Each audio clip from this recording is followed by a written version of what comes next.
What's up, everybody? Welcome back to another episode of Sammy's Place. I am Sammae. For the rest of the season, I think we're just going to celebrate the 20th anniversary to a lot of these albums. One I forgot, and I can't believe I forgot, but I'm not going to miss out on it, is Janet Jackson's All For You. One of my favorite, if not my favorite album from Janet Jackson. This is the one that put me on. I grew up listening to Janet with my mom, loving Rhythm Nation, my sister loving The Velvet Rope, but All For You was for me. It doesn't really matter, was where it started. The choreography, just something about that era in the 2000s. It was really, the bubble chairs, the colorful, like, futuristic type of shit going on.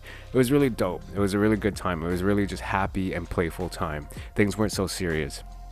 But it was the choreography that really stuck out to me. I wanted to learn it. So I studied it, and I wanted to be just as good as that. So I slowed down that shit on the VCR. Remember them? Used to have to record it off of whatever Much Music or YTV's hit list. Yeah, not long ago. And then I would slow it down and then just watch it and try and study the moves. And that's when I started dancing, like full out fucking choreography like that. So Janet put me on like that. Janet and Aaliyah. And then All For You came out. All For You was probably one of her biggest singles. Same with the album. The album came out April 24th. Had the biggest opening week sales of her career. It also had the second highest first week sales for a female artist in Nielsen SoundScan history. The single, All For You, it was the biggest hit of the year in the US, topping the Billboard 100 for 7 weeks, and became a top 10 hit on the majority of single charts worldwide. And not only that, but the video was fucking dope as shit. Again, it was the choreography that stuck out to me, so I had to learn it. And I remember back in like elementary, I think it was in grade 6, I was in dance troupe. Me and my friend Vanessa, we were asked to choreograph the routine for the rest of the dance group. And what this is, okay, so here we have a dance showcase, or had, I don't know about it anymore, but there was a dance showcase held at the end of every year at one school, and all the schools will kind of showcase their dance group. So Vanessa and I chose All For You. And I remember the teacher was kind of like, I got to confirm these lyrics are appropriate because of the beginning. And I was like, what do you mean the beginning? And she says, got a nice package, all right? Guess I'm going to have to write it tonight. And yeah, I was like, oh, okay. No one ever caught on to that. Apparently people are just catching on. But yeah, so I sat there for fucking days trying to learn the choreography and especially trying to get that dance break.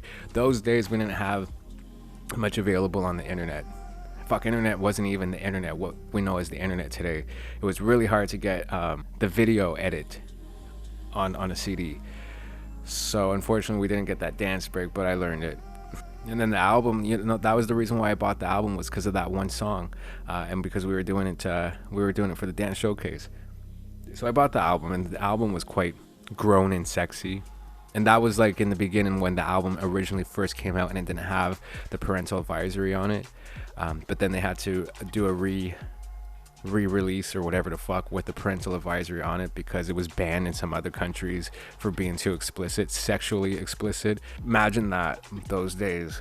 Anyways, yeah, so she was forced to put a parental advisory on it. Someone to Call My Lover was also a very good choice for a second single. It reached number 3 on the Hot 100. The video was, I love the video. I love the summer feels to it, and it's just such a feel-good song. That whole album from beginning to end is just a feel-good attitude. I love to clean to that album. I love to just put it on and clean. It gets you in a good mood. And then the third single, Son of a Gun. I remember when I first saw the video, and I was so surprised that Missy Elliott was on it. I was so excited because I just got obsessed with Missy Elliott and everybody at this time in hip-hop and R&B. So I was like, Missy.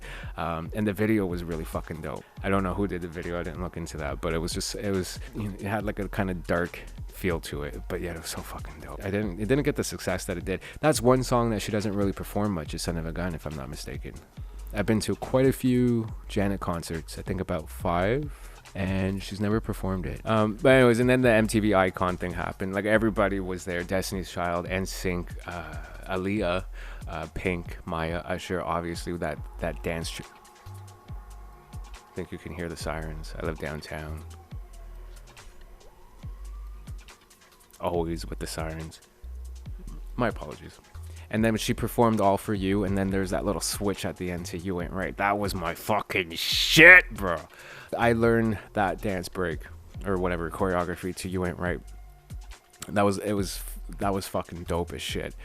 I couldn't get enough of that. That should have been a single too. You Ain't Right. The album, majority of it was, I think all of it was produced by Jimmy Jam and Terry Lewis, but then there was a little bit of co-producing by Rock Wilder, who is also another one of my fucking favorite producers. And You Ain't Right was one of them. Come On Get Up was one of them. He produced as well. Feels So Right, I think is one of them. There's not that whole album, every fucking song delivers something very special, and yeah, it carries the same energy, this light, fun feel that just makes you feel good. It makes you smile. It makes you feel happy. Even the sexy songs, even when it comes to sexy time, you just kind of that ooh. What was that song? Ooh, baby. Shit. Love Scene, I think it's called. And then obviously, Would You Mind? I think that was the one that picked a lot of people's asses, apparently, especially her performance of that. I remember when they showed that on Much Music, the All For You live in Hawaii, and when it came to that part, it was really big back then, because not a lot of people, nobody was doing that. Nobody was getting that sexy on stage like Janet Jackson was, and then she started that. That was a big thing, and fucking fans, those people, very lucky. That album, just like a lot of other albums, made quite an impact in my life. But this was the start of my my love for Janet Jackson, and this is where I started dancing to that extent. She just inspired me to dance, and her music just brought me to a special place, a safe place to dance. I wasn't popular. I was kind of a dork, I guess you could say, and picked on a lot. That's why I kind of went into this space of where I felt safe with dance. It brought me to this place of where I could get away from the reality of things and just made up this whatever I felt. And the attitude, it just created this confidence, this energy, this boldness, this something that I didn't really have on a day-to-day basis, but when I performed, it was there, and nobody else could do it like that. And it's the stage presence. That's when I learned a lot about stage presence and how important it is, just because of like Janet Jackson and Aaliyah. But Janet Jackson really fucking owns shit. When it comes to dance, she really fucking dances. And so I just wanted to be as good as her. I wanted to make sure everything was correct, everything was as quick and slick and smooth as her choreography was and was made to be. So whenever it came down to dancing like that, that's where I started to kind of get liked and appreciated. They were like, oh, this dork can dance. It changed a lot for me. Both Aaliyah, Janet, even J-Lo, Usher, Britney. I learned all their choreography, and it just took me away from the ugliness of the world. And that's one thing I will always remember about these albums when listening to them. That space it brought me to. Anyways, this one's gonna be short. I just had to show my love for this album, because this album, I could hug it every day if I could. It's done so much for me, and all these albums have. And I'm so happy to hear and see everybody's comments and how these albums made a difference in their lives too, because music can change a lot. It's that friend that sometimes we don't have, and it's that place, that safe place that takes us away from the ugliness. And music is something I'll always love, and something I'll always appreciate. And people like Janet, Aaliyah,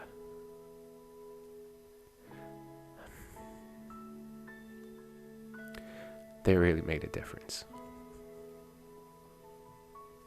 So tell me, what are your favorite songs off this album? What are your memories of it? How you discovered this album, how you fell in love with it, and what it did for you. Thanks again, everybody. And thank you so much for subscribing and showing the love and support. It really means a lot to me. See you next week.